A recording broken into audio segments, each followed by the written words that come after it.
The message arrived on Earth at 3:40 hours, Geneva time. 6 words on an encrypted line, sent from the most patient man in the galaxy to the most prepared woman on the planet. Prime Coordinator Suji was already awake. She was sitting at the long window of her office on the 14th floor of the United Terran Authority building, holding a cup of tea that had gone cold an hour ago. Outside, the city was dark and quiet. The lake reflected a few distant lights. A cleaning drone moved slowly along the street below. Everything looked peaceful, ordinary, like any other night on Earth. She read the message once. Then she set down her cup, picked up her desk communicator and made 3 calls. By 400, 12 people were sitting in the room down the hall from her office. By 4:15, the door was closed and the signal blockers were running. She did not waste time on introductions. Everyone in the room already knew everyone else. These were not politicians. They were coordinators, engineers, logistics heads, and one very quiet woman named Huni who ran Earth's Deep Infrastructure Planning Division, and who had not spoken publicly in 4 years, because her work was not the kind of work that got spoken about publicly. "They passed it," Suji said. She did not say it with anger. She said it the way a doctor names an illness, clear, direct, and already moving toward the treatment. The full compact, including Clause 7. Nobody in the room looked surprised. A few of them nodded slowly. "Junho says begin the audit," she continued. "So we begin. Huni, where do we stand?" Huni opened a slim folder and spoke in a low, even voice. She talked for 20 minutes without stopping. The others listened. Murray, still on the station millions of kilometers away, would have been stunned to hear what was in that room, not because it was violent or secret in any dramatic way, but because of how long it had been building and how completely invisible it had been to the rest of the galaxy. For 19 years, Earth had been constructing what Huni's team called the secondary framework. It had no dramatic name. It was not a weapon. It was something far more powerful than a weapon. It was independence. It started with the colony arcs. 31 deep space colonies, spread across humanity's approved zones, had been quietly upgraded over the past 2 decades. Each one now carried full closed-loop life support, food production systems, energy generation that needed nothing from outside, and manufacturing capacity for basic goods and parts. On paper, these were standard infrastructure improvement projects.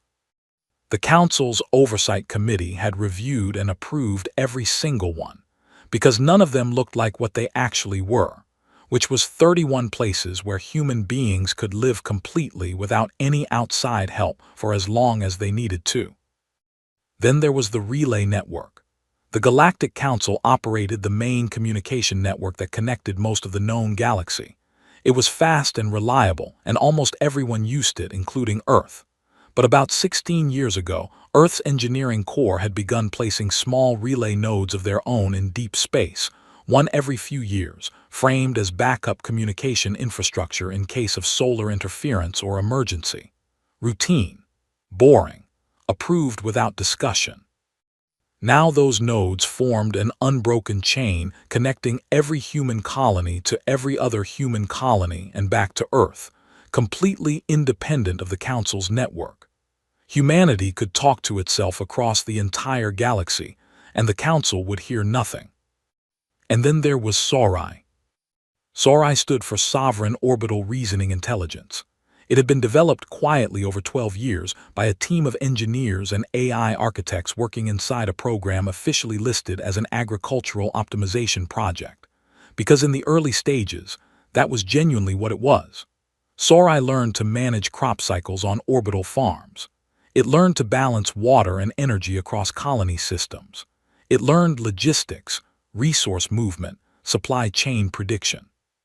It was very good at all of those things. But as it grew, so did its understanding. SORI learned communication routing. It learned infrastructure analysis. It learned to model economic systems across dozens of planets. It could read a civilization's supply network and tell you within a small margin where the pressure points were, where things would break, and how long it would take for those breaks to become serious. The Council's definition of a restricted AI was one built for military purposes. Sci-Fi had never been built for military purposes. On paper, it was still an agricultural system. It was also the most sophisticated independent intelligence network any single civilization in the galaxy had ever built without a council oversight committee looking over its shoulder. Huni closed her folder. "The framework is ready," she said. "All 31 colonies are confirmed operational at full independence level. The relay chain has been tested and is stable. Sci-Fi integration across the network is at 94%. We expect full integration in 8 to 10 weeks. Suji looked around the table. "The Council will expect us to file an objection and wait. They will expect us to ask for a review period. They will expect Junho to make noise and then calm down." She paused. "We are not going to do any of those things.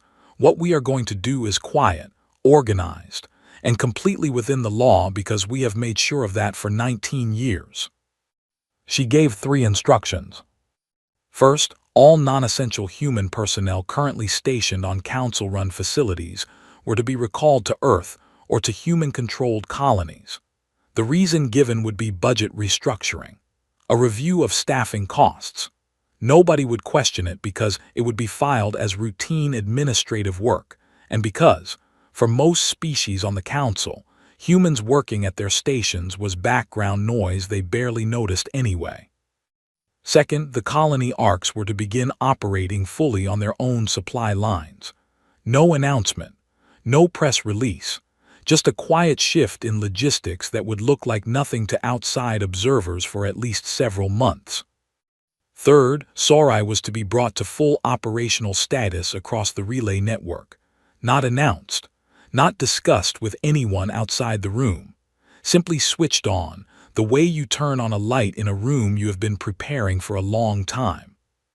The meeting ended before sunrise. People left quietly, 1 or 2 at a time, going back to their offices and their departments and their normal daily routines. The city outside was starting to wake up. Delivery vehicles moved along the streets. Early risers walked along the lake path. The sun was coming up behind the eastern hills and turning the water a pale orange color. Suji stood at her window again with a fresh cup of tea, this one still warm. Back on the station, Junho was doing something that nobody there understood, but that was beginning to irritate almost everyone. He was attending every subcommittee meeting, every minor session on trade reviews, on procedural updates, on routine boundary confirmations. He attended them all and he filed procedural questions, small ones, technically correct ones. He requested translation verification on documents, which was his legal right, and which added time to every process he touched. He requested clarification on terminology in proposed motions, also his legal right, also time-consuming. He copied every relevant filing to Earth's diplomatic record, another right, another small delay each time. He was not fighting the compact. He was not protesting it. He was simply existing inside the Council's own rules in a way that made those rules take longer to execute. Murray watched him do this for 2 weeks before she understood. "You're not trying to stop anything," she said one evening, sitting in the small human lounge near their quarters. "You're slowing things down." "The framework needs 8 to 10 weeks, he said, not looking up from his reading. She was quiet for a moment, and when it's ready. He turned a page. "Then we won't need to slow anything down anymore." On Earth, in a server facility buried under a mountain in the southern part of the continent, Sci-Fi came online across the full network. It ran a systems check across all 31 human colonies in 4 seconds. It mapped every supply line, every energy grid, every communication node. It confirmed what its builders had spent 2 decades creating. Humanity was ready. And not a single being on the Galactic Council assembly station knew it yet. The message came to Junho on a Tuesday morning station time. It was short. It was from Huni on Earth, routed through the human relay network, not the Council's system. It said only that Sci-Fi was fully online and that all 31 colonies had confirmed independent status. It said that Prime Coordinator Suji had given her approval and that Junho could move whenever he judged it right. He read the message. He deleted it. He poured a cup of coffee and stood at the small window in his quarters, looking out at the orange star hanging far below the station. He stood there for a long time. Murray knocked on his door at 7:30. He opened it and handed her a cup of coffee before she could say anything. "Today?" she asked. "Today," he said. She nodded. She had been waiting for this word for nearly 2 months. She had watched him file procedural questions and attend boring subcommittee meetings and say very little for weeks, and she had understood why. But understanding why something is necessary does not always make it easy to wait through. She had been ready for a long time. "What changed?" she asked. "Nothing changed," he said. "We just finished getting ready." The session that morning had been scheduled as a routine one, 14 items on the agenda, mostly dull. But 3 days earlier, the Volkai delegation had quietly submitted a late addition to the agenda. It was listed as a procedural amendment, the kind of item that gets placed near the bottom of the list and approved without much discussion. Junho had read it the moment it was filed. He had read it 4 times. It was called Addendum 9. In plain language, Addendum 9 said that the Sci-Fi system, Earth's artificial intelligence framework, was to be placed under what the filing called collective stewardship. This meant that Earth would be required to hand over Sci-Fi's full architecture, its code, its operational structure, its data models, everything, to a council committee that would manage it jointly on behalf of all member civilizations. Earth would still be allowed to use it, but Earth would no longer own it. 17 civilizations had co-signed the motion before it was even announced. Junho and Murray entered the main hall that morning and took their seats. The session began. The first 11 items moved past the way they always did, with the slow, procedural rhythm of a body that had been doing this for 3 centuries. Delegates reviewed pads. The council chair spoke in that flat, official tone. The hall was quiet except for the hum of translation systems and the occasional shuffle of movement. When Addendum 9 was called, the Volkai ambassador stood and explained it in the same calm, reasonable voice he used for everything. He talked about shared governance. He talked about galactic security. He talked about the importance of unified oversight over advanced intelligence systems. He made it sound like a generous offer, like something any reasonable civilization would welcome. When he finished and sat down, a few co-signers added brief supporting comments. Nobody objected. The council chair began preparing to call the vote. Junho raised his hand. The hall noticed.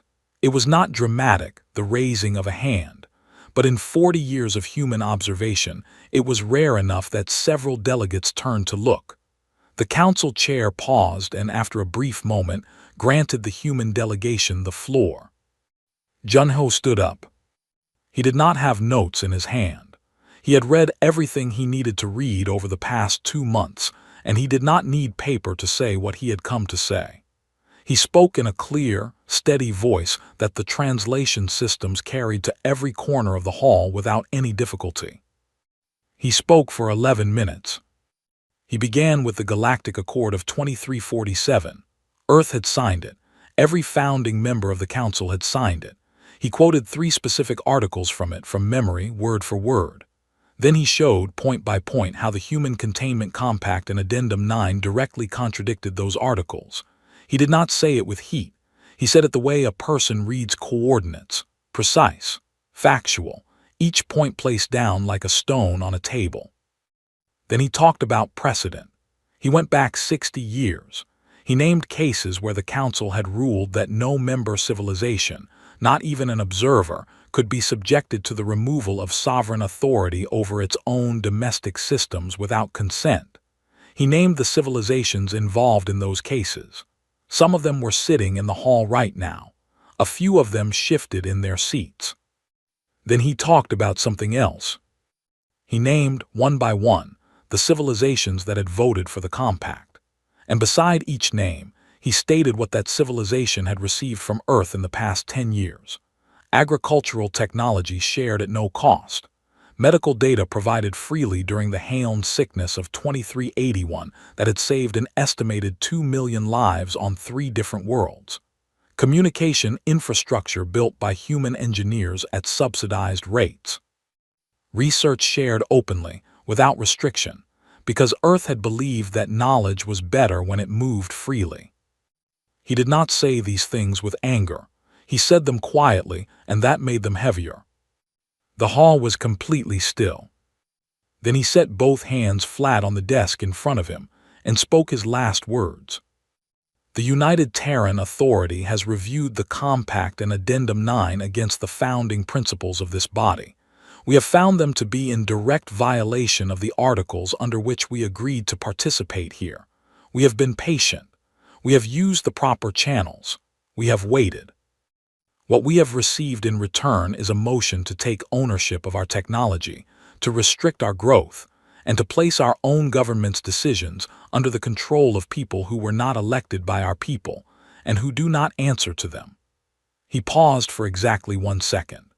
The United Terran Authority is therefore initiating a formal review of its continued participation in this body. Effective immediately, Earth is suspending all cooperative technology sharing agreements until that review is complete. We will not be returning to this chamber until the Compact and Addendum 9 are both withdrawn from the record in full. He picked up his documents. He straightened them once against the desk. He nodded to Murray. They walked out. The hall broke open behind them. The Volkai ambassador's voice rose above the others, translated words tumbling over each other as he demanded a formal objection be entered. 3 delegations immediately called for emergency sanction motions against Earth.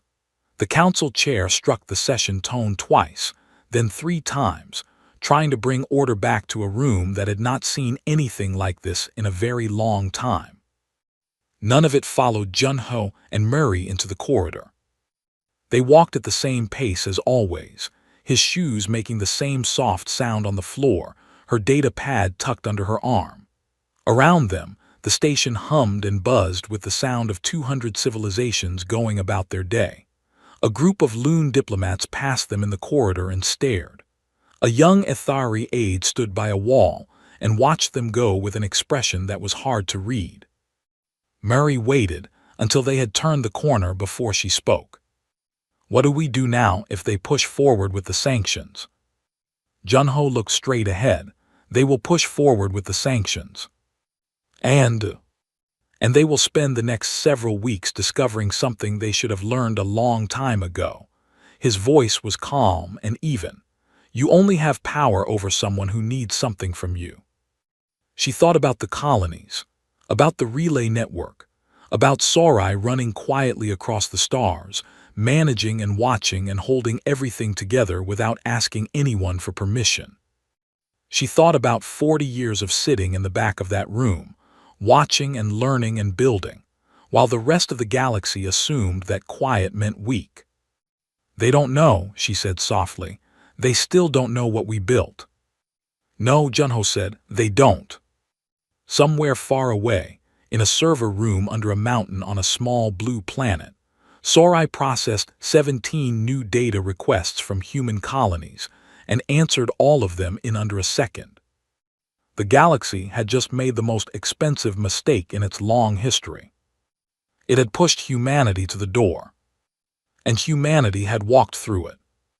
The sanctions came down on a Wednesday.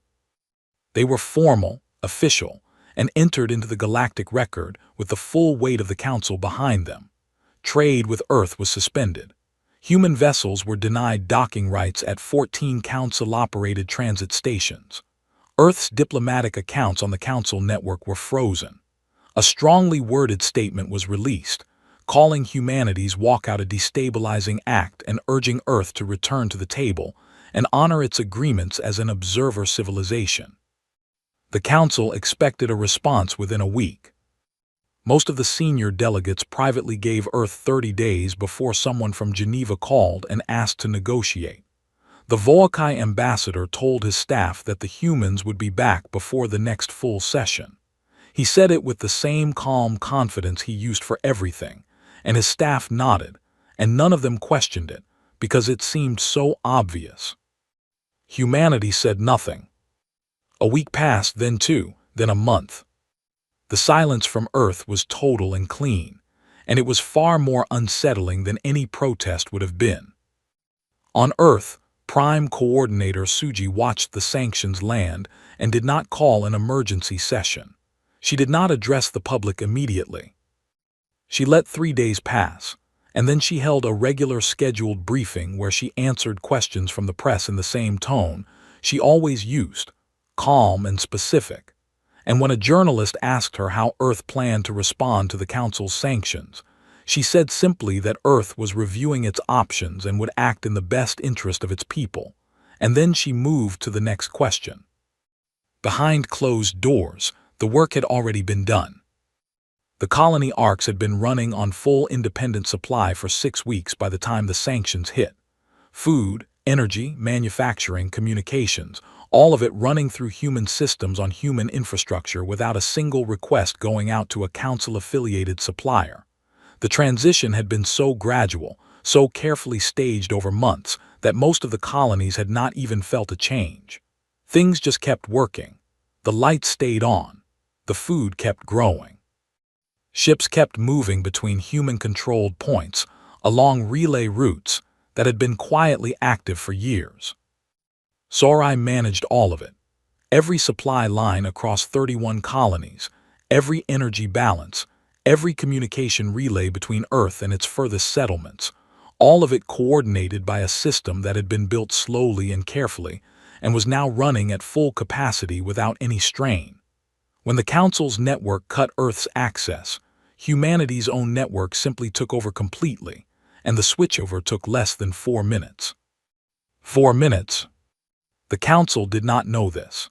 They assumed that cutting Earth off from the main galactic communication grid would cause disruption. They assumed that human colonies spread across approved zones would begin feeling the pressure of supply chain interruptions within a few weeks. They assumed that isolation would do what political pressure had not. None of it happened the way they planned.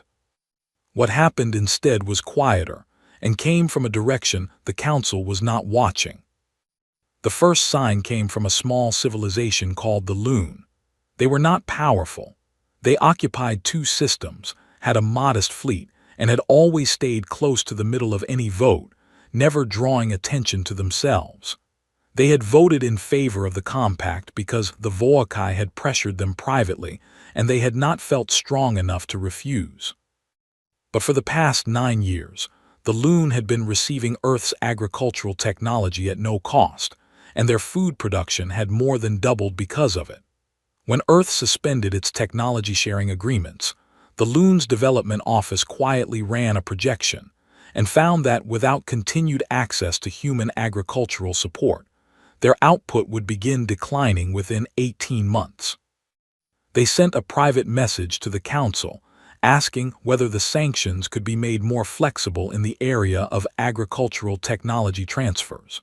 The Council told them the sanctions were total and non-negotiable. The Loon sent another message.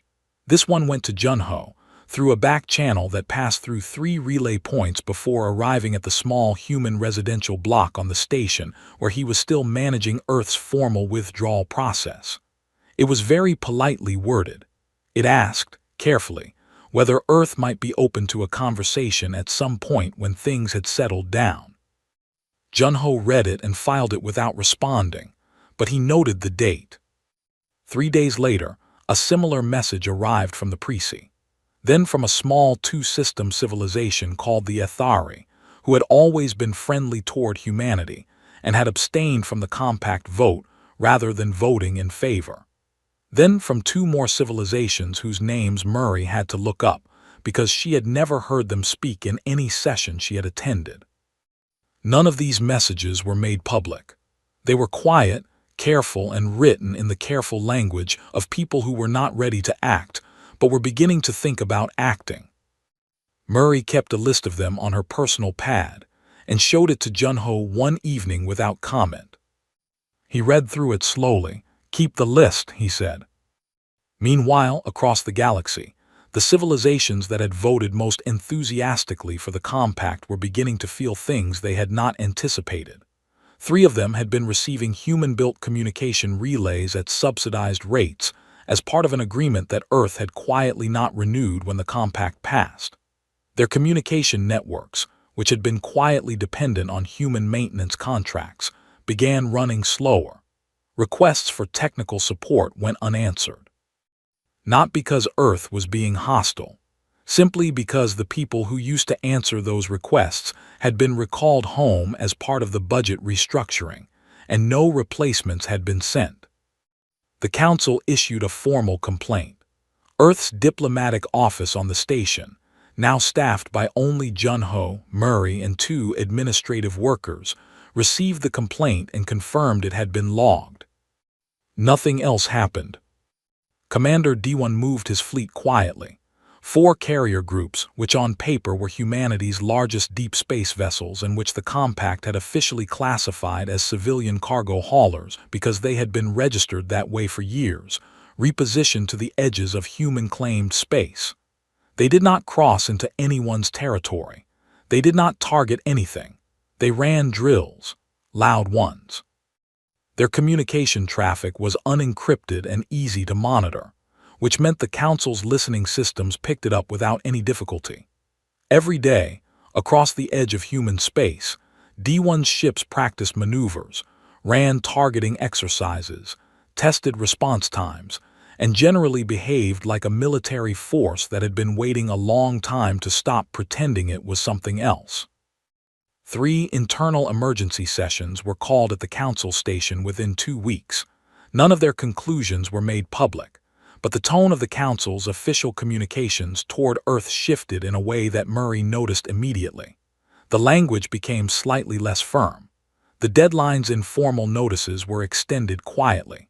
Small adjustments, barely visible, but she had been reading Council documents long enough to know what they meant.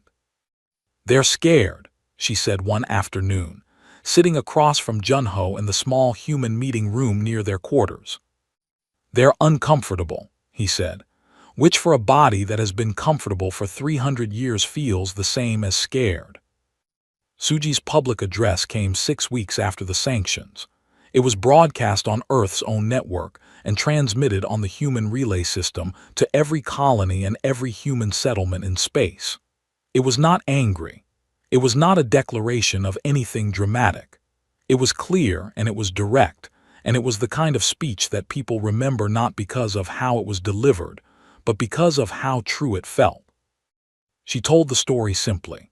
An observer civilization that had shared its knowledge freely, contributed to galactic stability for 40 years, and asked for nothing but a fair seat, had been handed a document stripping it of the right to govern itself.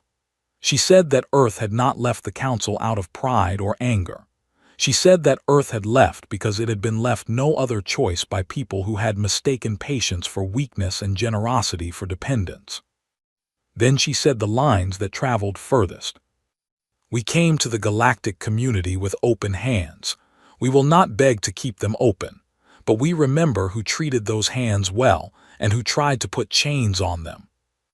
The broadcast was picked up by the Council's monitoring systems within hours. It was translated into 47 languages by morning.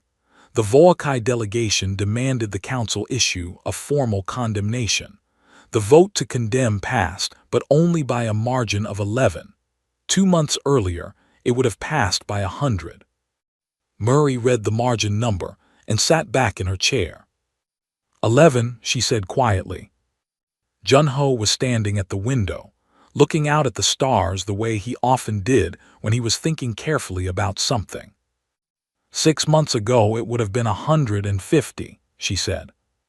Yes, he said. So they're losing the room. He was quiet for a moment. Outside, the orange star burned at the far edge of the viewport, steady and patient, and completely indifferent to the politics of the small ring of metal orbiting it. They were always losing the room, he said. They just didn't know it yet.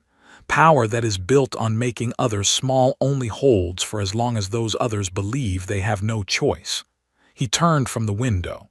We showed them they had a choice. Murray looked at her list. It had grown to 22 civilizations now, all of them having sent quiet messages asking what came next. She did not know yet what Junho and Suji were planning, but she knew that the Council's neat, ordered galaxy, the one where humanity sat in the back and said thank you and filed its objections politely, was already gone. Something new was taking its place. And it was being built by the same people who had spent 40 years being told they were not important enough to vote. The delegation arrived at Earth on a Friday morning. There were 5 of them. They came on a mid-sized diplomatic vessel that descended through Earth's atmosphere quietly and landed at Geneva's international port without ceremony. No large escort, no formal parade of ships, just 5 beings stepping off a ramp into cool morning air, looking at a sky that was gray and soft with early cloud cover, and being met by a single human official who shook their hands and led them to a row of waiting vehicles. The delegation was not led by the Vorkai. That detail was not an accident. Everyone involved understood what it meant. The Council had chosen the Ethari to lead the delegation because the Ethari had always been considered a bridge, educated in human institutions, respectful in their dealings, and trusted on both sides of the disagreement. Sending the Vorkai would have felt like sending the people who started the fire to apologize for the smoke. Sending the Ethari said, quietly, that the Council understood it had gone too far and was trying, carefully, to find a way back. The lead Ethari envoy was named Nari. She was tall and pale-skinned, with large dark eyes and a way of holding very still when she listened that made people feel she was taking in every word rather than just waiting for her turn to speak. She had studied on Earth for 3 years in her youth, and she spoke fluent standard human language without a translation device. She had opposed the compact privately from the beginning, but had not had the political standing to say so publicly. Now she had been handed the most difficult diplomatic task in the galaxy, and she carried it with the steady expression of someone who intended to get it right. She was brought to the United Terran Authority building in Geneva up to the 14th floor and shown into a long meeting room with tall windows that looked out over the lake. The morning light was coming through the clouds now, pale and even. The water outside was calm. Suji was already seated when Nari entered. Junho sat to her left. Commander D1 sat to her right. 3 people. No large team. No row of aides and advisors filling the room. Just 3 people who had spent the better part of 2 years building something and who now sat across a table and waited to hear what the galaxy had finally decided to say. The Ethari delegation took their seats. Nari folded her hands on the table and looked at Suji directly. "We appreciate Earth receiving us," she said. Suji nodded once. "You made the trip. We received you. That much was easy." Her voice was not warm, but it was not cold either. It was the voice of someone who had decided to be completely honest and was saving everyone's time by starting that way. Nari opened a document on the slim pad in front of her and turned it so the humans could see.